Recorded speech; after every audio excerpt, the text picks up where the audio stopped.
Ya, 3, 2, 1. Assalamualaikum warahmatullahi wabarakatuh. Selamat malam, sobat sesama. Sesama itu sebut saja Mawar. Pak, saya Artika.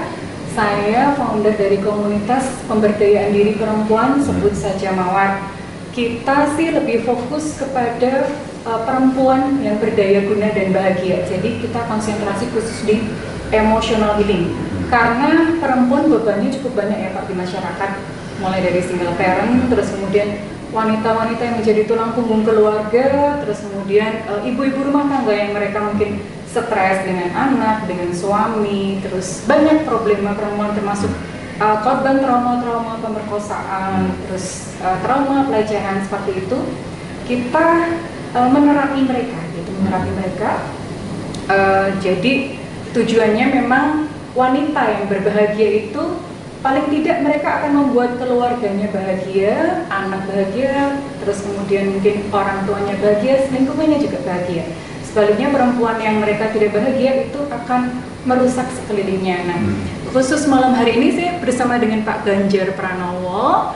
Nah, kurang lebih saya pengen ini aja sih Pak, minta pesan-pesan atau tanggapan Bapak kepada perempuan-perempuan khususnya di Jawa Tengah dan secara umum di Indonesia. Rasulullah itu menyebut ibu itu sampai 3 kali sebelum bapak itu luar biasa. Jadi artinya menempatkan perempuan pada posisi yang sangat terhormat tinggi itu sebenarnya mesti disadari oleh perempuan itu sendiri. Dan itu laki-laki juga wajib. Bung Karno pernah membuat buku, dia diasuh oleh seorang bernama Sarinah dan kemudian menjadi satu konsep bagaimana perempuan berdaya sehingga nanti melahirkan Kongres Perempuan dan seterusnya.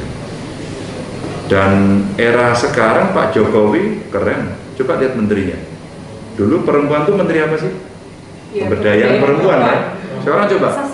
Sekarang sangar Menlu ya enggak, Menteri Keuangan, Menteri Perikanan, waduh sangar-sangar. Menteri Kehutanan, perempuannya hebat-hebat. Jadi artinya apa? Kalau kita melihat peran-peran sosial, peran politik sekarang sudah mendapatkan ruang.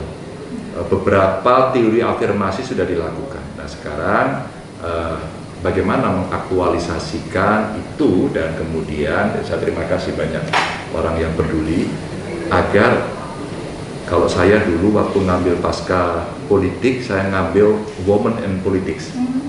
Itu ternyata guru saya itu dosen saya gini. Perempuan itu ibarat harus seperti orang bertepuk tangan. Kalau kamu sendirian nggak ada yang mendengar, itu seperti tepuk tangannya begini. Tapi kalau kamu punya 2 orang, maka tepuk tangannya mulai ada bunyi. Ketika punya 3 orang, maka mulai keras. Tapi tahu nggak kalau bertepuknya banyak orang, maka suaranya akan keras sekali. Jadi sebenarnya sampai pada tingkat politik pun kenapa harus ada 30% perwakilan perempuan? Tidak banyak orang tahu, even politisi sendiri. Sebenarnya 30% itu bagian dari orang yang bisa menyuarakan. Nah sekarang tinggal bagaimana peran-peran yang sifatnya domestik atau kasus itu tertangani. Dan betul, ini mesti ada orang peduli. Mulai tadi KDRT, mulai trafficking gitu kan. Atau barangkali mereka yang hari ini mulai kita bicarakan, banyak TKW yang kerja, anaknya gimana ya? Gitu. Nah ini yang pendampingan saya kira itu keren banget dan mulai kalau itu bisa didigitalisasi karena seringkali problem domestik itu tidak berani dibuka ya. Betul. Karena malu, nggak enak, kultural, nggak sopan macam-macam, maka mungkin dengan pola yang lebih tertutup itu lebih private begitu dan itu orang kan bisa mencurahkan segala cerita karena hari ini bisa dibuat shelter digital. Shelter digital itu penting karena orang bisa mengeluh. Mungkin di keluarganya ya terjadi pertengkaran dengan suaminya, dia takut begitu, tapi ya sisi yang lain dia mau mengadu ke siapa? Keluar nanti takut. Digital bisa menyelesaikan. Kamu harus begini, kamu harus begitu. Kalau tingkatnya parah, penegak hukum turun dan sebagainya, itu menurut saya sesuatu yang hebat. Setidaknya saya punya pengalaman ya untuk menangani problem-problem semacam itu. Dan kemarin saya terkejut karena biasanya kekerasan dalam rumah tangga dilakukan oleh suami kepada istri atau laki-laki pada perempuan. Kemarin kebalik, perempuan pada Oh, laki-laki. bisa ya? Dan ternyata itu terjadi. Jadi artinya sebenarnya mudah-mudahan ini bukan cerita emansipasi, tapi cerita kejahatan gitu. Jadi ini yang kita sampaikan kemarin. Pendamping-pendamping, relawan-relawan, voluntarism untuk bicara pada isu itu menjadi menarik. Memang tidak hanya sekedar healing saja, tapi empowering. Sehingga kemudian ya suka tidak suka, mau tidak mau, cerita konco wingking itu juga harus dimulai dikikis. Karena emansipasinya sudah sama, afirmasinya sudah sama. Sekarang harus berani take lead, harus menjadi pemimpin, berani memutuskan. Dan perempuan itu makhluk yang paling tangguh. Jadi ngurusi anaknya iya, ngurusi bapaknya iya, suruh usaha itu tangguh banget.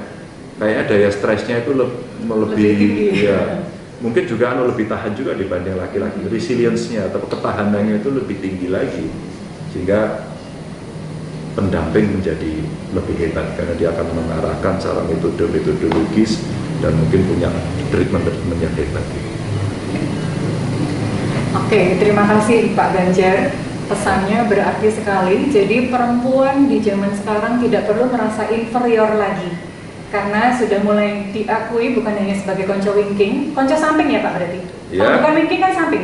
Bisa konco samping, bahkan bisa konco depan, karena Konco banyak depan. perempuan yang tadi menjadi tulang punggung dan dia Betul. bisa ngelit, maka take lead, dia harus ngambil, harus memimpin. Dan bukan zaman sekarang, sebenarnya udah diingatin mungkin lupa bahwa yang asli Indonesia ada seorang namanya Kartini.